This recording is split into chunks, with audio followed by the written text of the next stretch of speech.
In this presentation, I want to explain how citizenship competences can be approached. Let's start with a content-wise approach where content is taught and assessed. An example. I teach my learners about human rights, the history, the content of human rights.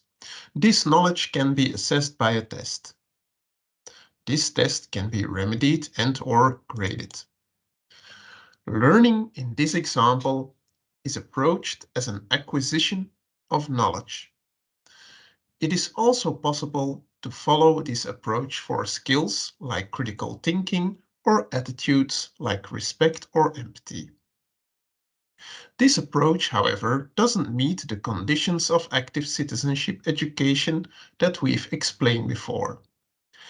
Acquisition of knowledge, skills, and attitudes is important, but learning doesn't stop there. Learning, however, isn't just mere acquisition. Knowledge about citizenship does not imply we can act upon it. Learning is more than acquisition. From the moment a certain content is taught, learners can choose whether or not to act upon this acquired knowledge, skills, or attitudes. Bista describes two types of learning: learning as acquisition and learning as responding. Responding connects to this active part of active citizenship. The knowledge that is acquired can be tested, discussed, and applied on cases in reality. This emphasizes the importance of a responsive way of learning. Let's apply this responsive way on the example we've already given.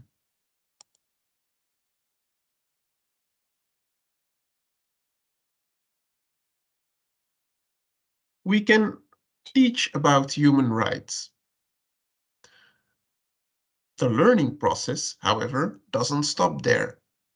Pupils will apply learned knowledge on what they see in media and reality.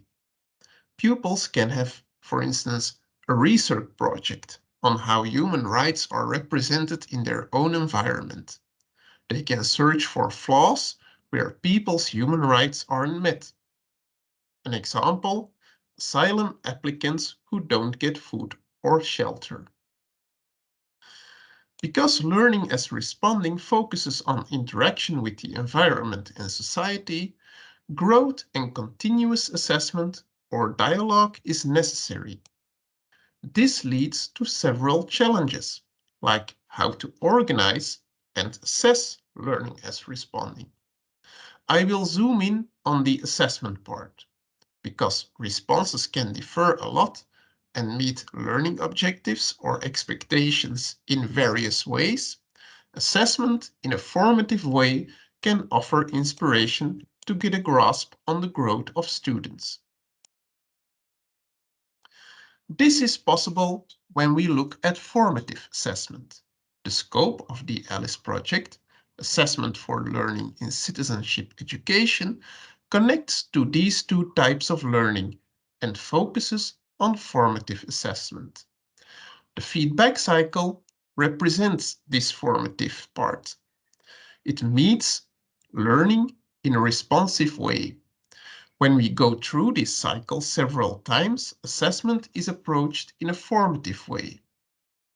In practice, teachers and learners in the classroom move between those triangular three phases. We have a feed-up phase where the teachers set up clear learning objectives, a feed-forward phase where several steps in the learning process are embedded in a plan on how to reach those learning objectives. We have a feedback phase where we monitor and communicate about how students are doing. The phases on the side are of vital importance, but are more teacher-driven and conditionally than the other three who need a constant place in the classroom. When the formative process ends after a number of cycles, it is possible to end with a summative assessment, thus to grade or mark students. It is important to remember that formative and summative assessment don't exclude each other. For examples on formative assessment or citizenship education, you can always visit the ALiCE Learning platform. I want to thank you for your attention.